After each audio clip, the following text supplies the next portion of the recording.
Here's your podcast script. The mostly unanswered questions at the heart of a US-Iran accord. That's the story from the New York Times, and it's one worth unpacking carefully, because what we don't know here may matter just as much as what we do. President Trump has signed a framework agreement with Iran, and on the surface, it has two parts: a 60-day ceasefire to take effect immediately, and a roadmap for longer-term peace negotiations to happen during that window. But here's the catch: the text of the short-term agreement hasn't been released to the public yet, and the long-term deal simply doesn't exist yet. So there are a lot of open questions hanging in the air right now. Start with the biggest one: Iran's nuclear program.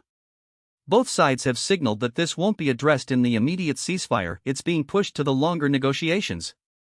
But whether any agreement on nuclear issues is even feasible remains deeply uncertain. The core question is whether Iran will agree to give up its stockpile of highly enriched uranium, or halt that level of enrichment entirely. Trump has suggested Iran could keep enriching uranium at low levels for civilian power plants. Iran, for its part, has long maintained it never set out to build a bomb. Trump insists it never will. Those two positions leave a lot of room for disagreement. Then there are sanctions.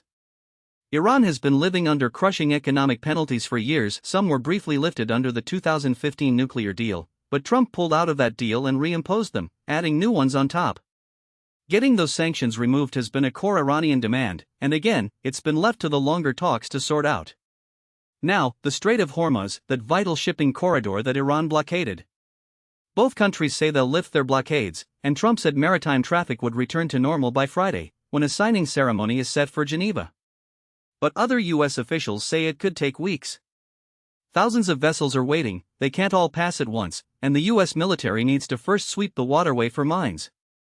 There's also a dispute about whether Iran plans to charge fees on passing ships. Trump says there will be no tolls, but an Iranian official said fees are coming. Legal experts say that would violate international law. What about the war in Lebanon between Israel and Hezbollah? Both Pakistan, which brokered these talks, and Iran say the framework covers a halt to hostilities on all fronts, including Lebanon.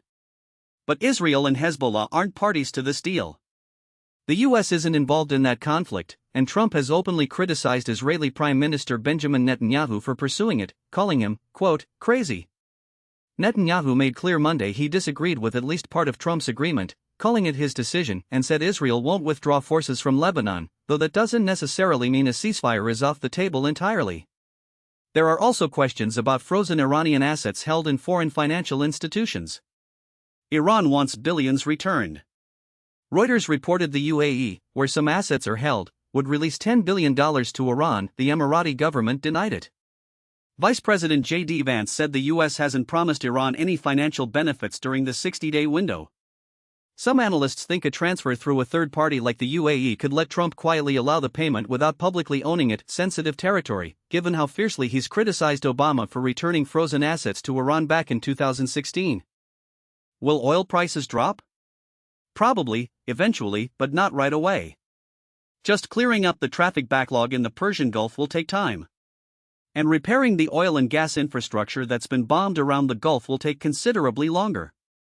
As for Iran's missile program, Israel has demanded it be dismantled entirely, but the Trump administration hasn't made it a focal point recently. It appears to be another issue, if it's addressed at all, for the longer-range talks.